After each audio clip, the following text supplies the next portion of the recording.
kleren maken, de man maakt de kleren maken, de man. Ik heb mijn dekmantel afgedaan, een stok hier in mijn ademspak naakt. Geen kostuum, niet wachten op de postduif. De postuum memoires worden deze keer voorbarig. Kranig wek ik voordat ik ween geleiden onder Rome leden. Zwegen veel gepropt met pelgrims die bluffen gewoon. Compostela in de buurt. Het is wachten op Crubella, want ze drinken rustig Stella in de buurt. Duvelsdrankjes worden overal geserveerd. Voel me shake, not stir. De neem is band, de vagebond is niet gebonden aan bindingsmiddel. In de cirkel wordt de kubus pas compleet, in de sfeer ingewikkeld. Je zin prikkel met de zin dat ik ontwikkel in mijn doka. Mijn labo vul met vocabulaire anekdotas. Mijn schema's, mijn panoramisch halvergaais labyrint van notas. Wat ik lees en ik weet dat mijn leven is op één slag veranderd of gebleven. Like dat was en moest zien, maar het is pas nu dat ik het dat weet. En die goesten die dat bio staat voor alles te ontaanstellen. De mensen staat voor zonder rep te scheppen, wat te scheppen. Luchtjes scheppen zonder spades. Zomerserenades, explosieve kaas, planten kamikaze. Op weg naar de extase achter de katalysator. Het is geen poes voor zonder aanschoen aan te pakken, maar een kater. Mercator of Peters,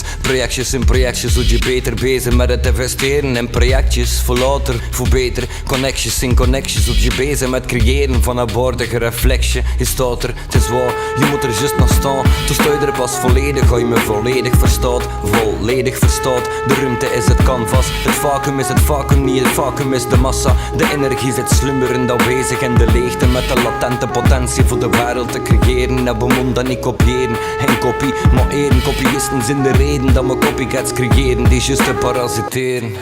Maar we moeten eraan beginnen, zonder te innoveren, te verbranden aan de zin. De kracht van Daedalus of Diogenes is het dun. Het enige dat je serieus moet pakken in het leven is de fun. Ik zie niet absoluut, toch doe ik niet mee aan compromissen. Op het vlak van mijn muziek zie ik rechterziele kolonisten. Teksten zonder even aan kritiek, like bij de bollandisten. Toch zit het niet vast in mijn heilig kotje, lekker christen. Vele doper dan een priester. Toch zit ik in geen klooster voor te werken, geen klerk steuren, geen kogels door de kerk. Mijn wapen op de vloer, mijn pen is nu mijn zwaard. Waarmee dat ik leven, drinken, eten, slapen, met waarmee dan ik opstaan.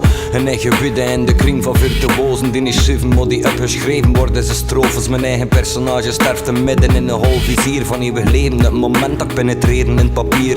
Onsterfelijk gestorven in de massa van de leegte. Opgerezen in de vorm van literator, begeerte of bezit.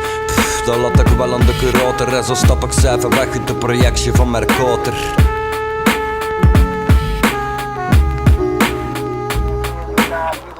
Don't never let nothing come between us.